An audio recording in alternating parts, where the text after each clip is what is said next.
I'm Dana J. Francois, and you're listening to Stirring the Plot. Whether you're gay, hot, or doing it for the plot, this is the podcast for you.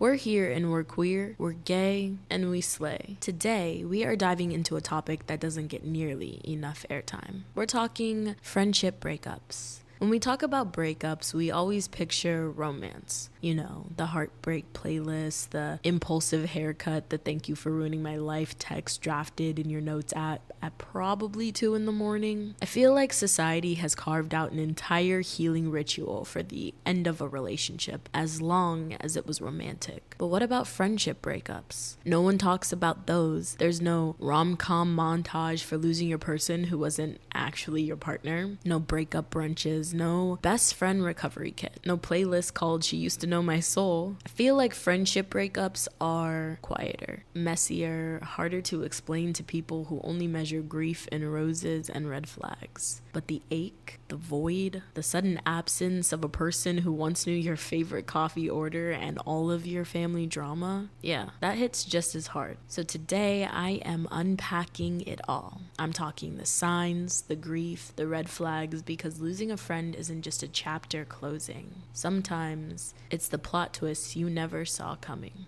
So I'm gonna take you guys back to 2024 because holy shit, she dragged me through the fucking mud. But she also taught me how to rise from it, how to wipe my tears and say, this chapter is closed. You see, in 2024, I walked away from 3 friendships, 3 major friendship breakups that honestly cracked something open in me. Not just about them, but about me. 3 entirely different dynamics, 3 different endings, and 3 hard, holy lessons that reshaped how I see friendship, boundaries, and my own damn worth. And I won't lie, it fucking hurt, but it also healed something I didn't even know I needed to be healing. Each breakup became a mirror, reflecting what I'd tolerate, what I'd silence, and what I finally outgrew. So in today's episode, I am pulling back the curtain. I want to tell you these stories, unfiltered and real. I want to unpack how narcissism wove its way into each of those dynamics, and I want to share with you what I've learned about letting go, about loving from a distance, and about choosing peace even when it feels lonely. And spoiler alert, it's not all bad. I mean, sometimes letting go is the softest kind of self-love. Sometimes walking away sets you free. So listeners, light a candle, pour a glass of wine, and let's get into it.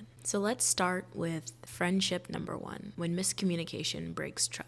So we're going to begin this deep dive with the metaphor man. And he earned his nickname because he never said what he meant, never meant what he said. Genuinely, it was all soul ties and sonnets until things got really fucking real. Then the metaphor man pulled a Houdini act. Poof. Gone. No accountability. I wasn't a friend to him. I was a motive, a character arc. And when I stopped serving the narrative, Metaphor Man left the story entirely. So let me run it back.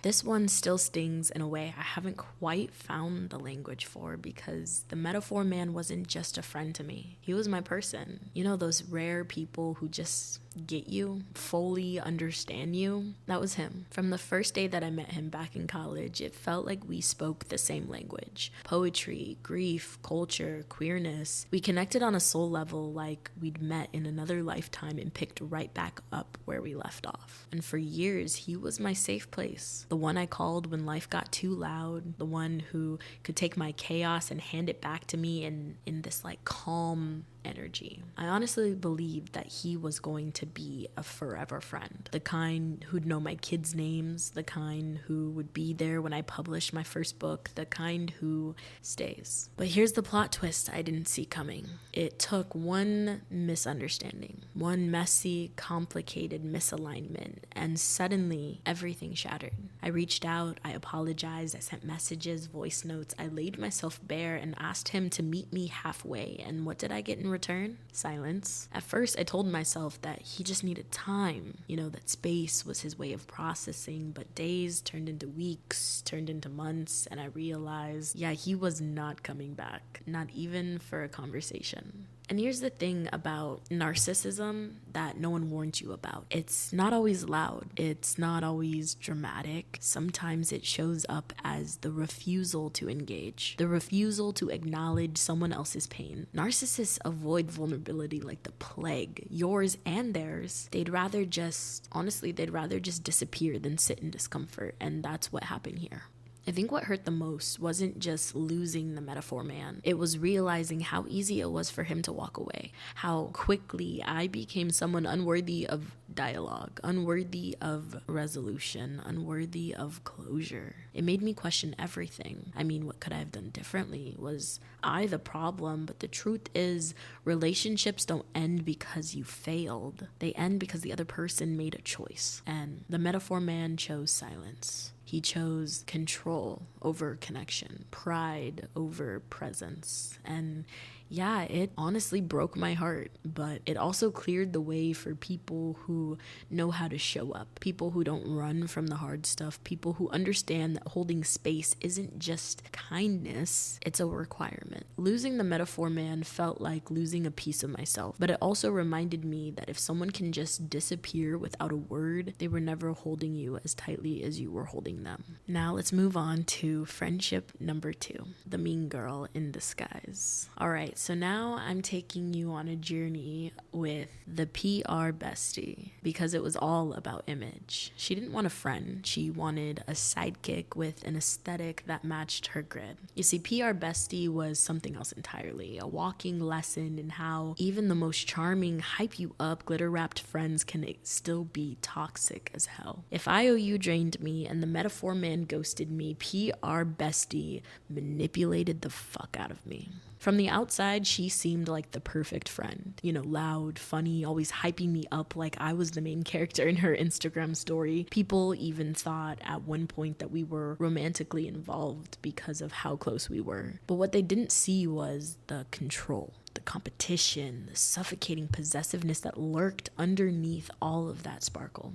You see, the PR bestie didn't want a friendship. She wanted a sidekick, someone to orbit around her, to boost her ego, to never outshine, never disagree, never grow past her. I mean, the red flags were subtle at first. Jealousy when I spent time with other friends, passive-aggressive digs when I succeeded, weird energy anytime someone else complimented me. But then they got louder. And when I started building deeper friendships with people like Alexa and Genesis, the PR bestie couldn't handle it because narcissists don't lose control quietly. They unravel. She didn't see me as a person. She saw me as like a prop. And the moment that I started to step outside of her shadow, she either tried to pull me back in or cut me off completely. The friendship became very performative, surface level, conditional, you know? Walking away from the PR bestie wasn't just freeing, it was necessary, because at some point you realize that some people only love the version of you they can manage. And when you grow beyond their comfort zone, they treat it like a betrayal. But I refuse to shrink for anyone. Having one narcissist in my life is already one too many. So leaving PR bestie behind was a decision to honor my boundaries, my growth, and my truth, and I'll never apologize for that. I'm building something better, a life that is rooted in real love, real reciprocity, and real connection with people who don't just clap when I win, but show up when I'm losing too. Because when someone shows you who they are, please believe them. And PR bestie, she showed me everything that I needed to see. All right, now we're gonna journey into friendship number 3, when decades don't mean loyalty. Let's call her IOU. We're calling her that because she was always in emotional and financial debt. She was a roommate, an emotional tax write-off, and the reason I had to sage my own fucking closet. You see, this was a friendship breakup wrapped in history, heartbreak, and betrayal on a discount soap opera level. You see, I've known IOU since we were young. We didn't just grow up together, we grew through together. And I think for the longest time, I genuinely thought that she'd be in my wedding, standing next to my sisters, cracking some wildly inappropriate joke about how long it took for me to find love. That is how deep I thought the roots ran. But the lesson that I learned was that time doesn't always mean truth. sometimes it just stretches the silence between the red flags. And so in 2024, I finally just said enough, no more. Because here's the thing that no one tells you. Some of the hardest friendships to let go of are the ones that come with nostalgia. But nostalgia isn't love, and loyalty, that has to be earned consistently. So let me run it back. We at one point became roommates, and I honestly thought it was going to be like the sitcoms, wine nights, kitchen dance parties, healing our inner children through midnight snacks. But no. Genuinely, it was suffocating, like living with a ghost who only appeared when rent was due, or a man broke her heart and she drained my savings, literally and emotionally, and I was always the one fixing things, soothing her after every self-inflicted fire, carrying her chaos like it was my job, while she barely noticed when I was drowning in mine. And the final straw, a car. My father, who, if you've been here for a while listening, you already know that is complicated as this. I always make a joke about daddy issues. I'm a recovering pastor's daughter. The whole shebang, everything, the story, the lore, all of it goes deep when it comes to that man. And so I just say it's complicated at best. But yeah, he offered IOU a car.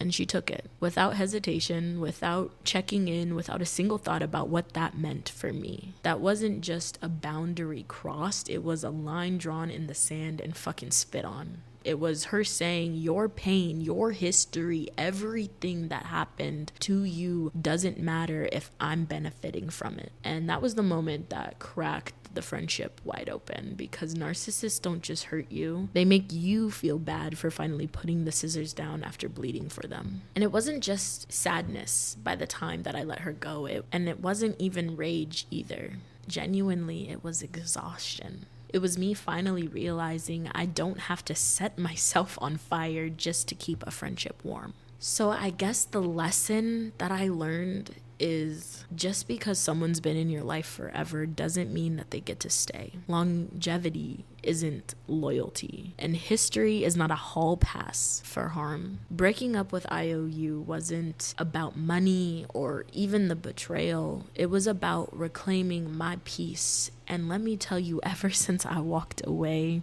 I've been sleeping so much better. 3 friendships, 3 breakups, 3 completely different dynamics, but the same underlying truth. I outgrew the version of me that tolerated them. IOU taught me that longevity doesn't equal loyalty. The metaphor man taught me that silence can be just as cruel as words. And PR Bestie reminded me that not all narcissists are loud. Some just wear friendship like a costume. These losses weren't easy. Believe me, they fucking hurt. But they forced me to confront parts of myself, my patterns, my people pleasing, the way I sometimes hold on too tightly to things that are already unraveling. But they also gave me something beautiful. They gave me space. Space to rebuild, to reclaim, to redefine what friendship should feel like. So here's to walking away, not in anger, but in alignment. Here's to no longer performing loyalty for people who only loved the version of me that served them. And here's to clearing the path for friendships that feel like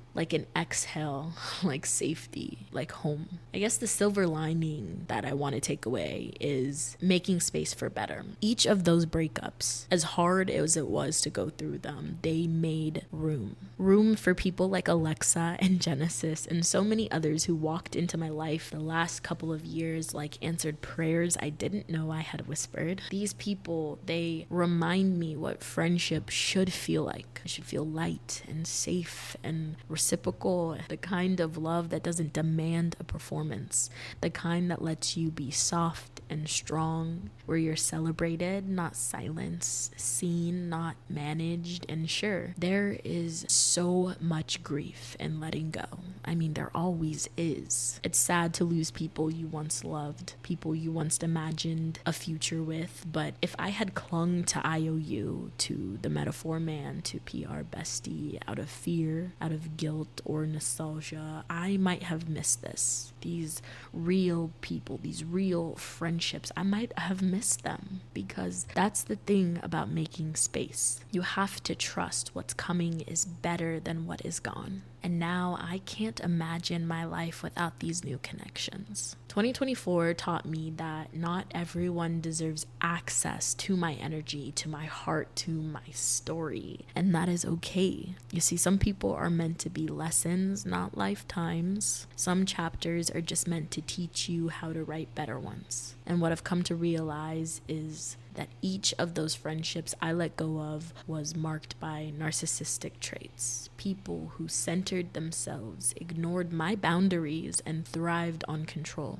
Letting them go wasn't just an act of survival, it was an act of self-love. The most validating and liberating decision that I made that year. Because sometimes the hardest choices lead to the most beautiful transformations. And this new season of life, this new season of friendship, it feels like sunlight after a long storm. I am no longer begging to be chosen. I am just surrounded by people who choose me naturally and consistently and without condition. So that is the silver lining. I think I want to touch on the common thread. It's about narcissism and letting go. It's a common theme that I keep bringing up within all of these stories. And I think if there's one thing IOU, the Metaphor Man, and PR Bestie collectively as a unit taught me, it's that narcissism doesn't always wear the same face. Sometimes it's loud and dramatic, like IOU, draining my savings and treating my boundaries like it was a suggestion. Sometimes it is quiet and avoidant, like the Metaphor Man, disappearing the moment emotional accountability entered the room. And sometimes it's manipulative and polished, like PR Bestie, who only saw me as valuable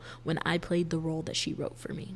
But here's the thing that they all had in common. They needed access to my time, to my energy, my softness, my silence, because narcissism, it thrives on access. It feeds on your willingness to stay small, to overextend, to give more than you get. It counts on you not noticing how much you're shrinking to stay connected. But the moment that you take that access away, the moment that you say, no fucking more, I am done, you don't get to treat me like this, that is when their power starts to dissolve, because narcissists can't survive where boundaries live. And my biggest act of resistance in 2024 that I've carried into this year was choosing to let go, to stop watering dead plants just because the root looked familiar. Letting go wasn't just about them, it was about reclaiming my voice and my worth and my peace. So listeners, I want to share with you a few truths that helped me navigate each of these breakups without losing myself in the process, because friendship breakups, they are real and they hurt and they deserve space to be grieved just like any other ending. So here's what I learned. Validate your feelings. Don't let anyone minimize your grief with, it was just a friend. Losing someone who once knew your soul is a real loss. You are allowed to cry, you're allowed to be angry, you're allowed to feel it all. Just because it wasn't romantic doesn't mean it wasn't real. That pain that you feel is valid, and so is your healing. Set boundaries and then keep them. If someone is draining your joy, crossing your lines, or making you question your worth, say no.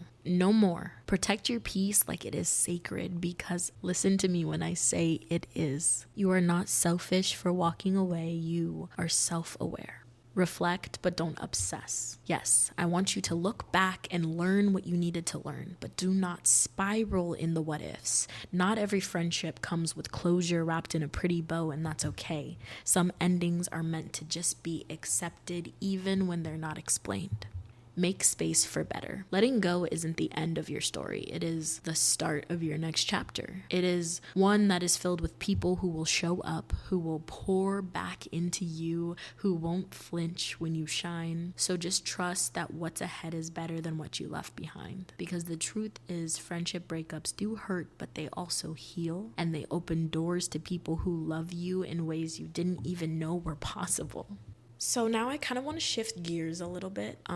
We all know what love bombing looks like in romantic relationships. You know, flowers, texts every hour, way too soon, I think I'm falling for you energy. But can we talk about love bombing in friendships? Because that is a whole different thing that you don't really get prepared for. Here's how it goes. You meet someone new, you click with them instantly, you're trauma bonding by week 2, texting all day, hanging out every other night, and suddenly this girl is calling you her twin flame and you're like, this is my girl, she gets me, this feels like fate. And at first it feels euphoric, but then bam, out of nowhere the energy shifts. That ride or die turns into I literally think she wants me dead, and you're left sitting there wondering how you went from soulmate to enemy number 1 in 3 business days. So let us break down some major early red flags when it comes to friendship love bombing or friend bombing. Friend bombing red flag number 1, friendships that start way too fast. I get it. Sometimes you will meet someone and the vibes, they're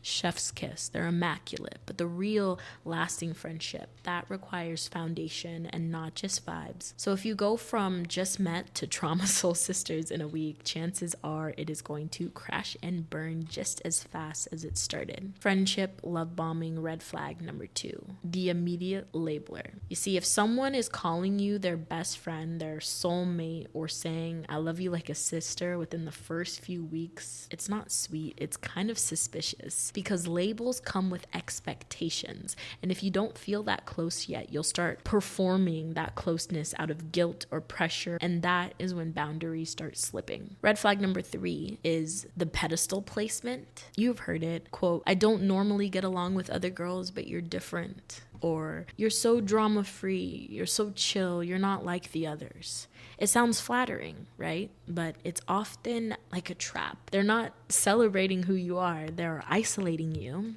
And when the fall comes, they can say that you changed. 4, conditional care.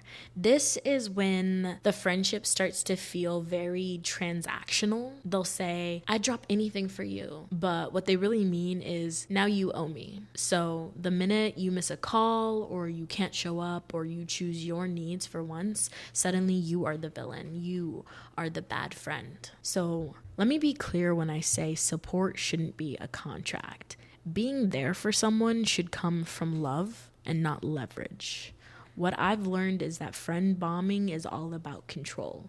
It's intense attachment disguised as closeness. It is not your job to match the intensity just because someone hands it to you with glitter and I don't know, a playlist. Real friendship is built, it's not performed.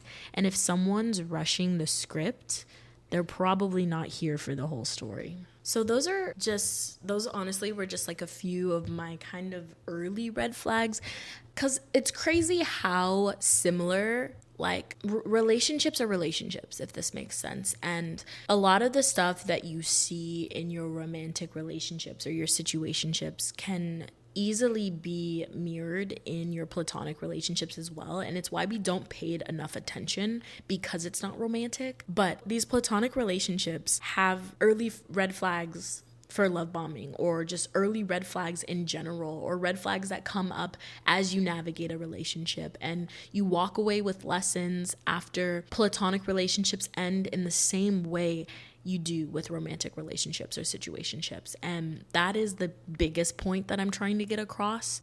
So I want to kind of do like a deep dive. You know, like how people always talk about red flags when you're dating, like, oh, he said his ex was crazy, girl, you better run. Well, I've learned about these same kind of things in platonic relationships. I have red flags when it comes to platonic relationships, and when I clock them, immediate no. I am grabbing my keys, my dignity, and whatever lesson the universe tried to sneak in, and I am sprinting out that motherfucking door like I'm in the season finale of a messy HBO show. Cause listen, I have done the group projects where I was the only one doing the emotional labor. I have been the therapist, the scapegoat, the sidekick in someone else's main character saga. Listeners, please, we are not doing that anymore. I have seen too many manipulative, self-centered, plot stirring for the wrong reasons types in my life to not trust my gut when it starts whispering, this ain't it. So these are lessons I learned, so hopefully you won't have to. I am going to give you my personal top 5 red flags because I'd rather be alone in peace than held hostage in someone else's drama. Red flag number 1. Let's talk about love bombing, aka the sapphic speed run to bestiehood that looks like admiration but feels like a trap. Like, yes, you're obsessed with me. Honestly, fair. I get it. I mean, what's not to love? I'm hot, hilarious, emotionally intelligent, and my playlists go fucking stupid. So I get it. But also, you just met me. And suddenly, my hobbies are your hobbies. My passions are your life's calling. My exact personality is your new aesthetic. No, ma'am. That's not flattery. That is identity theft. This isn't chemistry, it's consumption. And when someone comes in too strong, too fast, too everything, it is not a connection, it is a performance. And usually the curtains close with betrayal. Because here's the thing that I've learned. People who love bomb you don't actually love you. They love the idea of you, the image, the fantasy. And once they realize that you're not a mannequin wearing their projection, suddenly it's a competition. Suddenly you are the villain in the narrative they wrote inside their head. They put you on a pedestal just to feel powerful, knocking you down from it later. So if someone's trying to become your soulmate off of 2 hangouts and a Spotify exchange, run, because that is not love, that is manipulation in a cute outfit, and you will always spot that versus people who come with that genuine energy. You'll always spot it, I promise you. Red flag number 2, the best friend fast pass. This one is a natural sequence to love bombing. It does deserve its own spotlight because it's just as dangerous. So if someone is calling you their best friend in the entire world after 3 weeks and 2.5 deep combos over overpriced iced coffee, listeners, this is not friendship. It is what? Fan fiction? My favorite example of this would be Hannah from Love is Blind. I can't remember what season, but she started going off about how this girl she quite literally just met was like, she's my best friend in the whole entire world. Girl, you met her 5 business days ago. Be so fucking for real. I want you to understand that this is manipulation tactic that people don't talk about enough because it is dressed up as affection, as loyalty, as closeness. But when someone slaps the best friend label on you too early, it is giving red flag in glitter paint. Because best friendship, it is not a title that you assign like a job on LinkedIn. It is something that has to be earned, and it's earned through time, through showing up, through actually knowing who the other person is, their values, their fears, the way they like their coffee, and the way they shut down when they're scared. And when you skip all of that and you go straight to you are my person before you've ever even been through a single low moment together, that is not intimacy. That is setting the stage for guilt tripping, for emotional manipulation, and for but you're my best friend, how could you energy. Believe me, because I've lived through this. I've been emotionally blackmailed with a title I never agreed to, and what I've learned is that someone who weaponizes closeness never intended to build something real. They just wanted access and they wanted control. So maybe I am a little more guarded now. Maybe I do need 6 months and a few mental breakdowns before I call someone my best friend, but I would rather earn it than fake it. All right, red flag number 3. If you cannot communicate, I am not signing the contract. Listeners, let me ask you something, and I mean this in the gentlest, gayest way possible. Are you a communicative person? Like, actually. Do you have conflict resolution skills, or do you just ghost people and post cryptic Instagram stories? Because in the beginning of any friendship, we are laying the groundwork, the foundation, the sacred stretch of time where we're feeling each other out. We're finding rhythm. We're setting the tone. This is when we talk about the little things, what makes us feel safe, what makes us spiral, what we're still working on. This is where boundaries are born. So if you're out here expecting me to intuit your triggers while I'm still trying to get to know your coffee order, this is not gonna work. I need to know if you can handle discomfort without making me the villain. I need to know that if I accidentally cross a line, you will tell me instead of bottling it up like emotional kombucha until one day you explode and call me selfish because of a boundary you never said out loud. If you cannot say, hey, that rubbed me the wrong way without spiraling into passive-aggressive silence, that is not emotional maturity. That is a setup. And I have learned, usually, the way that someone talks about people that they're mad at, that is your preview. That is the trailer. And spoiler alert, you're next. So if you cannot express your needs, if every tough conversation feels like a landmine, and if I'm expected to be both friend and psychic, I'm out. I am protecting my peace.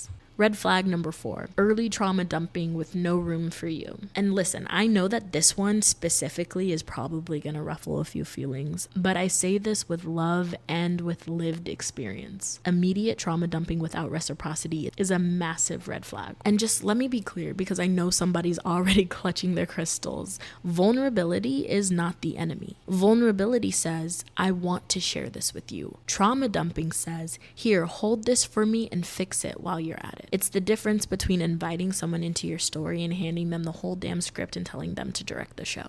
When someone starts unloading heavy trauma on you 2 conversations in with no sense of your boundaries, no awareness of timing, and definitely no room for you to exist as a whole person in return, that is not intimacy. That is absorption. Because what happens is you become the emotional service provider, the stand-in therapist, the safe space who never gets to be held because the entire friendship is built on you being their lifeline. And yeah, at first it sounds like a compliment. I mean, you're the only person I feel safe with. But it will very soon morph into, I need you to fix me, regulate me, be available whenever I unravel. And don't even try to share your own struggles, because suddenly there's no time, no capacity. The conversation shifts back to them like your grief has hit a dead zone. And listeners, please hear me when I say it is not about policing people's pain. It is about mutuality. It is about reciprocity. It is about consent. It's about, can you hold me the way that I've held you, or am I just a mirror you talk into? I have learned to listen for how people share. If it's all urgency and no awareness, if they are pouring out every wound without giving me a second to breathe or speak, I am clocking it, because I've done enough time in the therapist chair for people who never even learned my middle name. And we're not doing that anymore. Red flag number 5, when friendship starts to feel like competition. Now this one, honestly, this is a red flag that hides in plain sight. The one that we all try to ignore at first because it shows up in compliments that sound like shade, in jokes that feel like daggers, in conversation that slowly turns into scoreboards. It's a competition. Have you ever met someone and thought, wow, we really vibe, only to realize that every time you share something good, something that you're proud of, they just have to one-up it? You say you're talking to someone new, and then suddenly they're telling you about a girl who's hotter and smarter and already booked a vacation. Or you land an award or a milestone or somehow they turn it into an insult, like, oh, that's cute for you. Or worse, they hit you with their own success story 5 seconds later, like yours didn't even happen. I know that this might sound petty, but it's not. It's strategic. People who treat friendship like a competition aren't just insecure, they are fucking dangerous. Because when someone needs to feel superior to feel safe, that doesn't end with side eyes, it ends with sabotage. Eventually, they'll be the ones creating plot lines behind your back, undermining opportunities, making sure that they're the center of the story, even if it means casting you as the villain. And here's the thing, these patterns always start early, but we're so caught up in the serotonin rush of a new connection that we miss it. We confuse attention with affection. We mistake admiration for closeness. And just like in a romantic relationship, we don't slow down long enough to ask, is this person actually rooting for me, or are they just racing me? You see, competitive friends don't want to grow with you. They want to outgrow you. And that kind of energy, it'll drain your spirit and dim your shine before you even realize that you're running on empty. So please, listeners, take your friendship slow. Be intentional. Don't let charisma cloud consistency, and remember, your best friend should never make you feel like you're in a fight for your own joy. Sometimes the biggest red flag is a person who claps the loudest right before they pull the rug from under you. All right, so now that we've dragged the red flags and exposed friend bombing for the emotional chaos for what it is, let's talk about what it should be like. What healthy early friendship actually looks like, because real friendship, the kind that truly lasts, the kind that nourishes you, it doesn't come with pressure, it comes with presence. Here's what healthy early friendships actually look like. It unfolds at a natural pace. There's no rush, no countdown, no we need to trauma bond immediately or we're not close enough. You hang out, you talk, you vibe, but you let it breathe. You let trust build through time and not intensity. No one's trying to seal the deal in the group chat after 2 outings. Another one, there's curiosity and not control. They want to get to know you, They don't want to own you. They don't flinch when you spend time with other people. They don't compete with your other friendships because they know connection isn't a pie. Your joy does not threaten theirs. Another one, compliments aren't backhanded and boundaries aren't negotiable. They're not putting you on a pedestal only to knock you off later. They compliment you without turning it into a performance. And when you say no, when you need space, when you advocate for yourself, they respect it. No guilt trips, no passive aggression, no, but I would have done it for you. Another one, emotional support isn't transactional. You feel safe being soft around them, but you also don't feel obligated to be like on call 24/7. It is mutual, it is balanced. You can hold space for each other without being emotionally held hostage. And finally, it feels light, even in the early stages. Real friendship feels like exhaling after holding your breath in rooms that asked you to shrink. It's not always deep conversations and dramatic revelations. Sometimes it's just laughing laughing about dumb memes, sending TikToks back and forth, and being able to exist in someone's presence without performance. Here's the truth, listeners. Healthy friendships doesn't need intensity to feel meaningful. It doesn't need to rush intimacy. It just honors it. If the connection is real, it'll still be there tomorrow and the day after that and the day after that. So take your time. Let the right people unfold slowly. You deserve friendship that feels like home, not homework, like a deep breath and not a red flag parade in a group chat.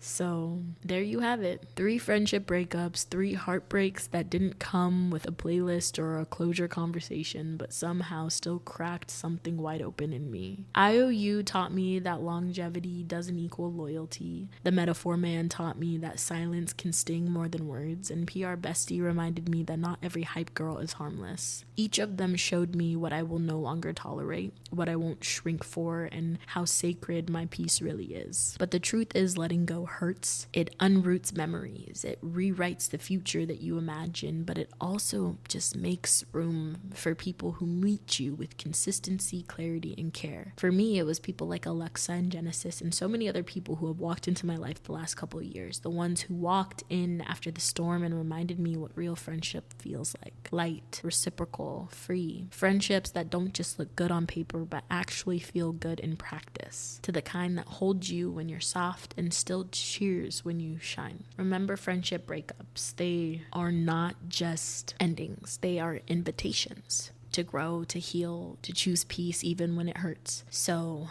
I'm carrying those lessons forward, and in 2025 I am choosing to love me loud, love me deep, and love me right. I am choosing connections without competition, presence without performance, and people who don't flinch when I take up space. So listeners, if you are in the middle of your own friendship breakup, if you are grieving someone who's still alive and posting, just know you are not crazy, you are not dramatic, you are definitely not alone. You are not hard to love, you are not too much. You deserve relationships that fill your cup and not drain it. You are allowed to outgrow people, you are allowed to protect your peace, you are allowed to start over again and again until the people around you feel like home. So here's to clearing the path, to making space, to friendships that feel like sunshine after rain, and to knowing when to walk away from the ones that don't. Thank you for listening, for tuning in, and if this episode resonated with you, share it with someone who needs to hear it, or better yet, with an ex-friend who might need a little reminder of what they lost. But for now, it's time to wrap this episode up. If you're enjoying my podcast, don't forget to rate it 5 stars, because it not only lets me know that you enjoy listening, but it also helps my podcast get boosted so that I can reach a wider audience. Follow at Stirring the Plot Pod on all social media platforms to stay up to date and never miss an episode. If you'd like to connect with me, I am just at Dana J. Francois on all social media platforms. I will have everything linked in the show notes. And with that being said, if you liked listening, make sure that you subscribe to my podcast and tune in weekly, because I'm gay, I'm hot, and if there's one thing about me, I'm gonna stir the plot.